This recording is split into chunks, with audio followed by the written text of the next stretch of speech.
Presentation of Idaho Reports on Idaho Public Television is made possible through the generous support of the Laura Moore Cunningham Foundation, committed to fulfilling the Moore and Bettis family legacy of building the great state of Idaho. By the Friends of Idaho Public Television and by the Corporation for Public Broadcasting. When we call 911, we expect dispatch to answer and first responders to arrive in a timely manner. But what happens when sheriff's offices can't hire enough people to fill those basic roles? It's our last show of the season, and it's a good one. I'm Melissa Davlin. Idaho Reports starts now.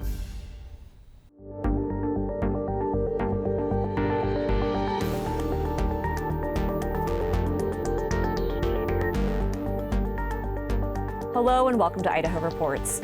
This week, Canyon County Sheriff Kieran Donahue joins us to discuss challenges sheriffs are facing in recruiting and retaining deputies and how that affects public safety. Then Senator Ben Adams, Representative Julie Yamamoto, and House Minority Leader Ilana Rubel join me to discuss what lawmakers are working on in coming months. But first, let's get you caught up on the week. On Thursday, the U.S. Supreme Court released an opinion in favor of an Idaho couple who built a home on wetlands in Priest Lake without a permit, in a decision with far-reaching consequences on how the Environmental Protection Agency can regulate water in the United States. The majority ruled that wetlands require a continuous surface connection between the wetland and another federally regulated body of water to fall under the scope of the Clean Water Act. In other words, it limits the type of water bodies the federal agency can regulate. Idaho Congressman Mike Simpson and Russ Fulcher praised the ruling, with Fulcher calling it a powerful affirmation of property rights, and Simpson saying, quote, "This decision is a victory for Idaho and the many property owners, farmers, and ranchers who are left to deal with the very real consequences of regulatory uncertainty." We have much more online on the ruling. Find the link to our coverage at idahoreports.org. Earlier this month, former Clark County Sheriff John Clements sued Clark County and its commissioners under the Fair Labor Standards Act, alleging he was the only officer in the county to cover law enforcement duties 24 hours a day, 7 days a week for 3 months after his only 2 deputies resigned. Clements alleges the county refused to hire a new deputy or let him contract with other agencies for help while a new hire received training, and that the employee shortage caused him to collapsed twice on the job due to exhaustion and resulted in hospitalization. The Post-Register reports that Clark County has long struggled with employment issues. The county has not yet filed a response to the lawsuit. Idaho Reports has reached out for comment and has not yet heard back from Clark County. On Friday, I sat down with Canyon County Sheriff Kieran Donahue to discuss hiring issues county sheriffs are facing and some potential solutions to those problems. Sheriff Donahue, thanks so much for joining us. Through your role in the Sheriff's Association, were you aware of the issues that Clark County was facing recruiting and retaining deputies? Yeah, it's pretty it's common knowledge, really, especially in our rural communities, rural counties. So as a board member for the Idaho Sheriff's Association, of course, that information does come to me, as well as the other board members, maybe a little bit more than others. And the fact is, it's real detrimental to, of course, that community and that jurisdiction. And you see other sheriffs stepping in to assist as much as they can, but at the same time, they have their jurisdiction to operate and to take care of. And then when you look at the jail situations, there's literally no jail at this time in terms of accommodating. So you have to move those people to another jurisdiction. So which also takes hours away from the deputies' work. Absolutely. Mm-hmm. And of course, everybody's crowded, right? Everybody has limitations, and so you're pushing off into another jurisdiction. Again, thank God those sheriffs are such great colleagues. But it does. There's a strain, and a strain with whether it's Idaho State Police or whether it's Jefferson County, Bonneville County, who's taking that overflow, and then of course trying to put manpower out there to make sure the citizens are safe. Again, it's a real strain on their counties, but they are good neighbors. And the issues recruiting and retaining deputies, that's not unique to Clark County. Not at all. It's widespread, especially across the rural counties, but really counties like ours. I mean, we're the second largest county in the state, and everybody has the same problem. And that just doesn't happen yesterday. That's been happening for some time. And so there's lots of factors that enter into that, and it's how we are addressing that as a law enforcement profession. We're meeting today with Idaho Criminal Justice Commission to talk about that issue. So it's very widespread, and it's something that we absolutely have to address because the profession needs people to come in. The profession also needs people to stay in that profession. And we have very hard and harsh background evaluations, and so really less than 1% of the people that apply even get in. And it's because, really? and that's appropriate, right? We're going to really scrutinize who we let into this profession because they have to be the right people. There's always that bad actor that gets by. We know that nationwide, and even in our own state. But the fact is, so few people getting in, that means they're a quality recruit, and now we want to keep those people. But first we got to get them in the door. And if there's not enough money, or if there's no housing, or many other factors, we're not even going to get them in the door. And these are issues that affect urban and, as urban as Idaho gets, the big counties in Idaho and the rural counties. But let's focus on the rural counties for just a second. What are the challenges that are unique to places like Clark or Owyhee County or Camas County?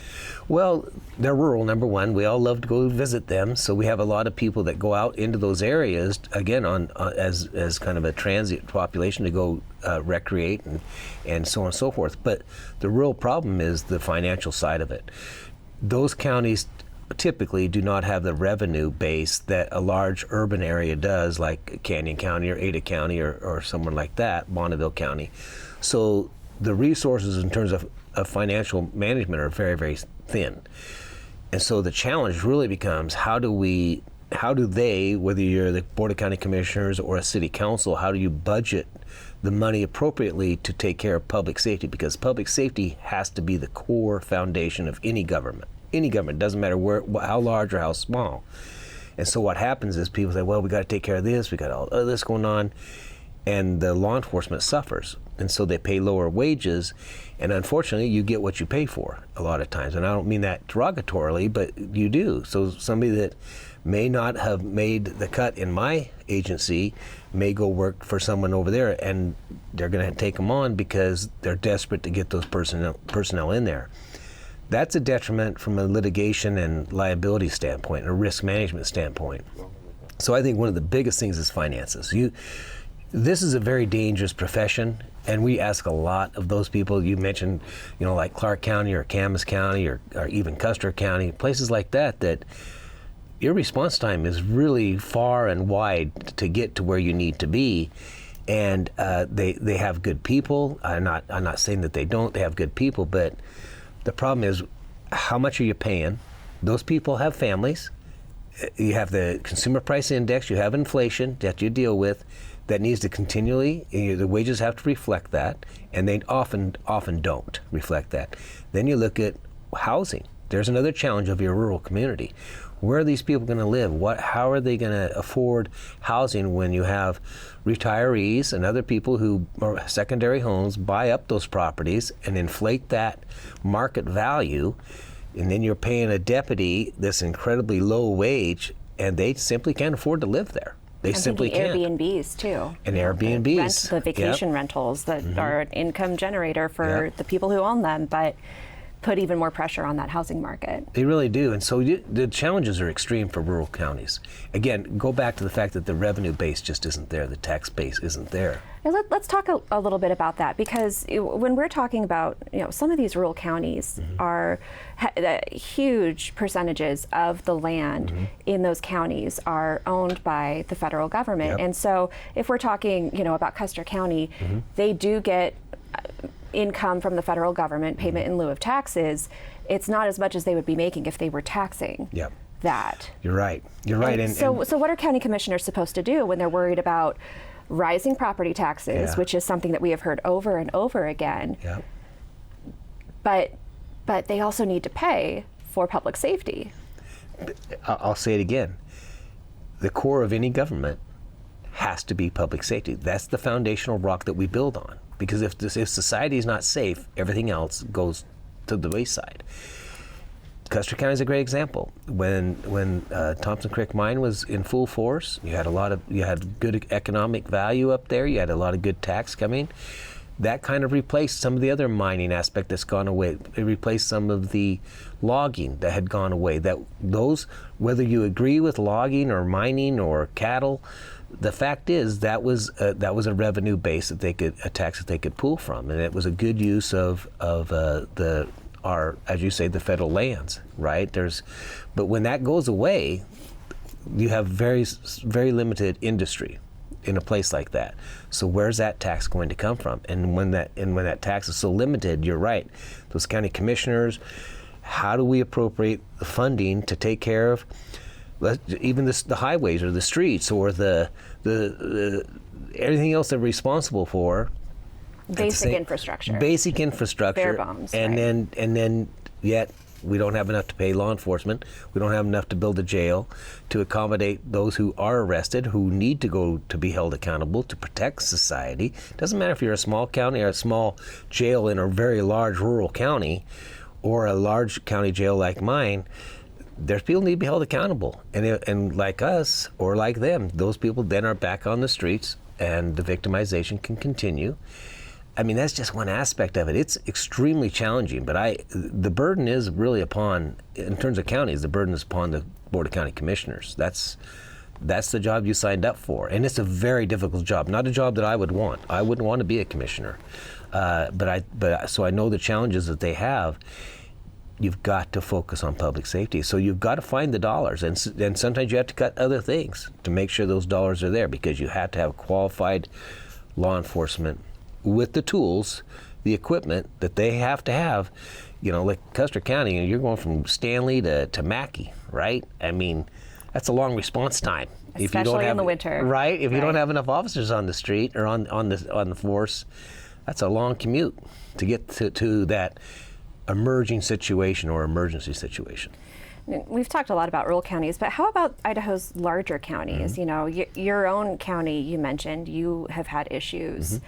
Recruiting deputies. We have had, and I can tell you, I can come here today and tell you that we are in the best place we've ever been, probably in our history of our county. And what swung that pendulum, we, like everyone else, we were having a hard time recruit. And again, there's a lot of factors, political factors and things that happened for the last, let's say, 5-6 years that really affected law enforcement, good and bad. Right, and the bad actors really affected law enforcement in a negative fashion, and even in our own county. You're talking about reputation, and public trust. the public trust. Right. When you look at again, even Canyon County has that, right? And so you have to weed those bad actors out. But in the meantime, society's like, hey, we're really tired of this, forgetting that there's just bad actors in every box, and so. We saw that same thing, but it wasn't so much the bad actors' reputation, it was the wages.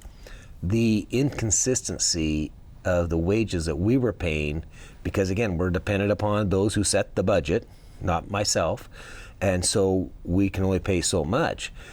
We were seeing people with 10, 12, 15 years walk out the door.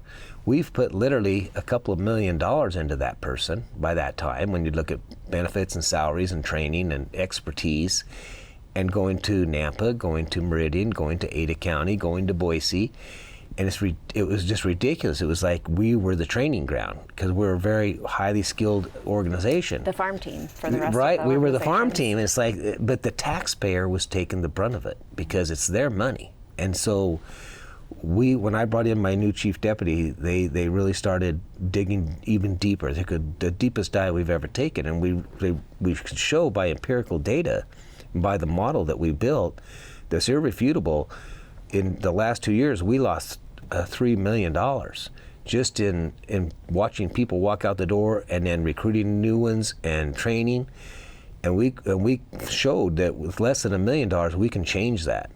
And so the Board of County Commissioners, before they left office, They agreed with us. They saw it, and we were able to bring all of our wages up for gun toters, for the commissioned officers, to where we're now at the top of that level. And there's a few that still outpay us, but that entry level. And I can tell you now that we are, with the people we have background today, and so in the last 6-8 months, we are full. We went from 25% down to 0%. That's an amazing statistic. And it came down to pay. It comes down to pay. And then there's always the argument, well, it's not just about money. Nope, it's not. It's about culture. It's about culture and money. But as we explained, if you can't afford to put food on the table or pay your rent or your mortgage, then it doesn't matter what the culture is. This could be the greatest place in the working world, and I think ours is. But if you can't afford to work here, you're not going to work here anymore. If you can't afford to put kids' clothes on your kids' back and feed them, you're going to have to go somewhere else. And that's what we were seeing. People leaving the profession. People who shouldn't be leaving this profession because we need them. And so we have changed that. That course has been changed dramatically. We're thrilled. And what we're doing is we're sharing our model with anyone who wants it. Any sheriff's office, any chief of police. We're showing, and we're really giving the credit where it's due to the Board of County Commissioners as well, the last sitting board and the new sitting board who took it upon as well. We're just seeing drastic difference, and we're getting recruits, lateral recruits from numerous states. They're fleeing their own states to come to Idaho, but they're very qualified personnel, and of course we're still recruiting in our state as well. So you have to take those steps as a management, as executive team. You have to say, we've got to dig deeper. We've got to find the root of this problem. And we found it. And it was the pay. And we didn't just find it because we knew it for a long time. Mm-hmm. We proved it. We proved it through empirical data, through analysis that's irrefutable. And now we're seeing the benefit of that. And I can tell you, I had deputies before we did this 6-8 months ago living in camp trailers. Living in camp trailers, some across the river into Hawaii, because that's where they could afford to put a travel trailer because of the housing market in Canyon County and Treasure Valley. Think of that. And now go strap on that gun belt and that badge and go put in your 12-hour shift, and don't worry about the fact that you're going to come home to a camp trailer every night with 3 kids. Yeah. Well, Canyon County Sheriff Kieran Donahue, thank you so much for joining us. You're welcome. Thank you.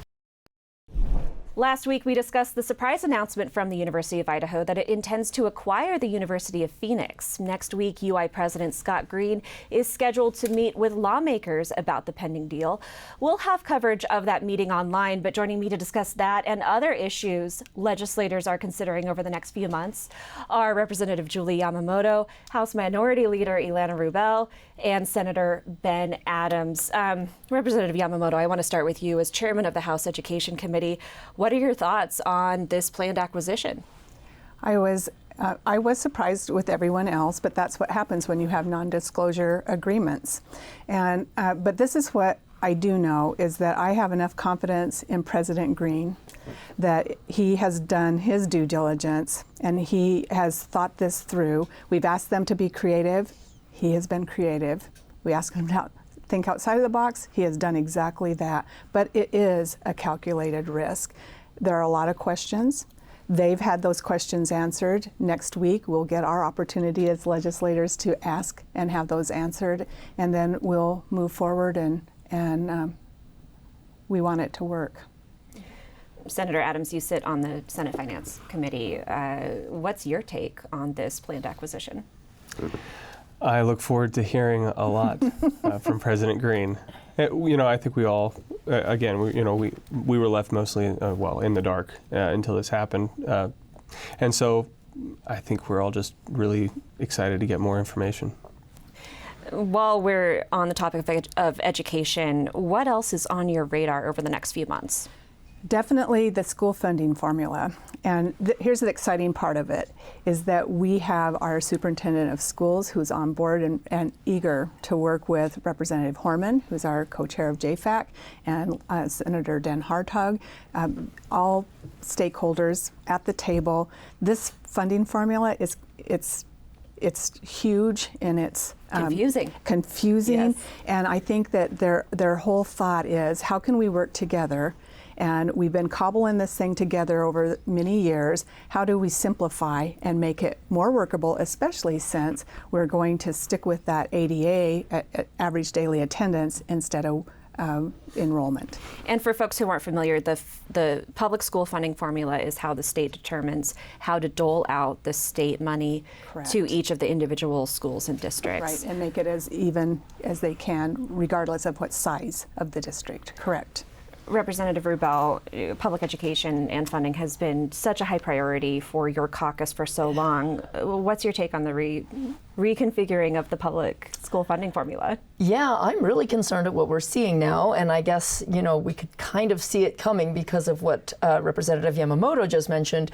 When the $330 million was promised to be put into K-12 education following the work of Reclaim Idaho and the Quality Education Act and all that, I really kept grilling the governor's office and said, promise me this is going to be truly new money and that there's not going to be a shell game here where we see $330 million put in here, but some more snuck out on the back end so that we're not really coming out $330 million ahead. I don't blame the governor's office for this, but I think, unfortunately, this is kind of where we've ended up. It's come out lately that now, in fact, there isn't really going to be $330 million new money put in. It's going to end up being only $215 million new money put in because we're going to lose $115 million by virtue of going back to that average daily attendance. I think it's really important going forward that we move permanently to an enrollment model. Schools budget based on how many kids are enrolled in the school. They don't get to pay a teacher less because a couple kids are homesick for the week. They have to make their plans based on who told them they're going to be there for the year. And to dock the schools essentially pay based on who got sick, who didn't turn up, whatever, who went on a longer vacation with their parents or something, really sticks the schools in a pickle, and we're seeing it result in a $115 million shortfall in education funding this year. So I think that's got to get fixed for good and turn to an enrollment model. Senator Adams, from the Budget Committee perspective, what are your thoughts? I can't speak for the Budget Committee. I can only speak for myself. The discussion on whether we should do enrollment or attendance-based I think it's still ongoing. And a couple years ago, I supported legislation that would make it permanent for enrollment. So I don't think that's, I think that's just something we have to work out between the governor's office and the legislature. The ballot initiative that talked about $330 million, I already had my gripes about not all that money going where I wanted it to go into K-12. But we also know that money itself is not the only definer of success in education. That's pretty well established. You can throw money at a lot of problems. So I think I think we're changing the structure of the formula because the previous formula didn't work. And sometimes change can be a little uncomfortable, but it's where we have to go, and so let's go. Representative Rubel, education aside, what else is on your radar for the coming months? Well, I remain very deeply concerned about the state of healthcare access in Idaho, which we were already a healthcare desert, and then all of these abortion laws started going through, and more and more laws to throw doctors in prison. And I think we are going to be, we've been the fastest growing state, but I am really concerned about whether we're going to be able to maintain our status as an attractive destination and an attractive place for people to remain. We have lost, the state only had 9 fetal maternal medical specialists for those very high-risk pregnancies. We've lost 4 of them in the last 6 months because of our abortion laws. So that's 44% of our maternal medicine specialists gone. I think it was 73 out of the state's 115 OBGYNs say they are actively planning to leave the state or retire early because of these laws. This session, I think there was a total failure to fix anything. And it's a huge problem. Why would a doctor want to practice in a state where they face 5 years of prison for providing standard medical care? And often saving women who are hemorrhaging, miscarrying.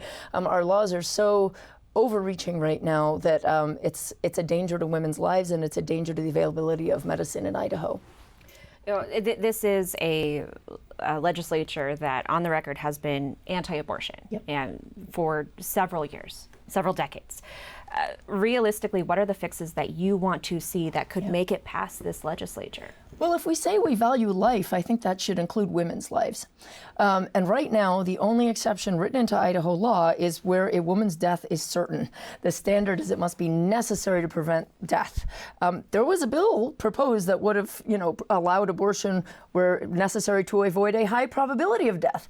That was rolled out of hand.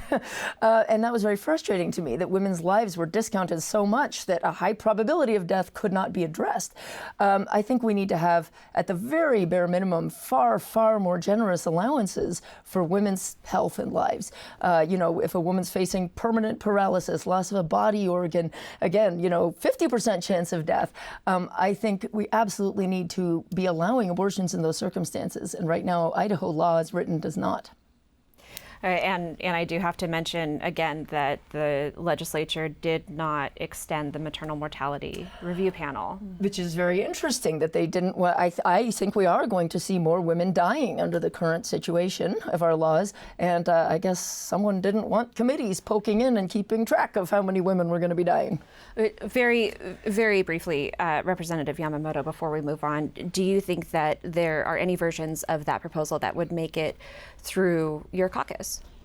I do, and the reason I have some confidence is because I got to talk with Representative Brent Crane just earlier this week, and State Affairs Chairman. Yes, and he is not giving up on having the discussions. And I thought that what was promising is that he's acknowledging that maybe we need to have more medical professionals in the room when we're talking about those things, so the definitions of things are clearer and that the language is clear enough that those, if they feel confident, and if we have selected people who the medical community respects and trusts, then when they can sign off on that legislation, I think we have a much better chance in our caucus of moving it through.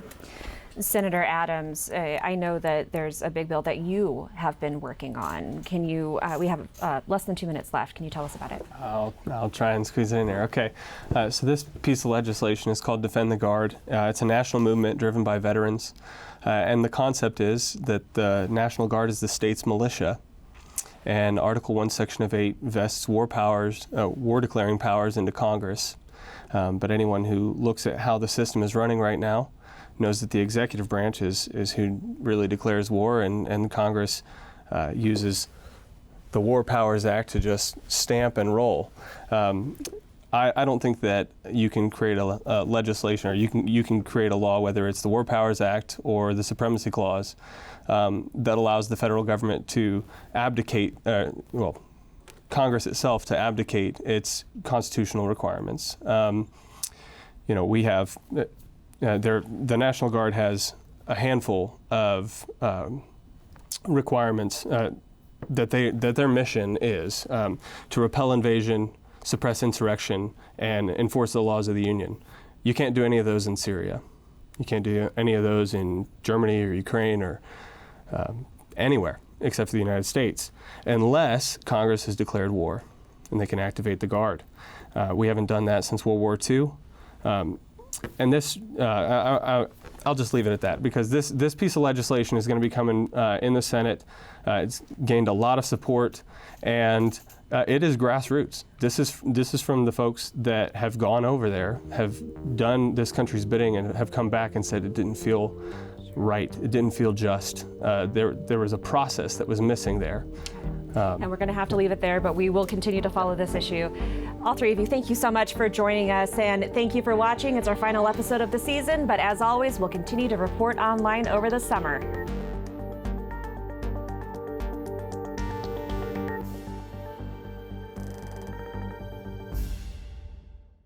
Presentation of Idaho Reports on Idaho Public Television is made possible through the generous support of the Laura Moore Cunningham Foundation, committed to fulfilling the Moore and Bettis family legacy of building the great state of Idaho, by the Friends of Idaho Public Television, and by the Corporation for Public Broadcasting.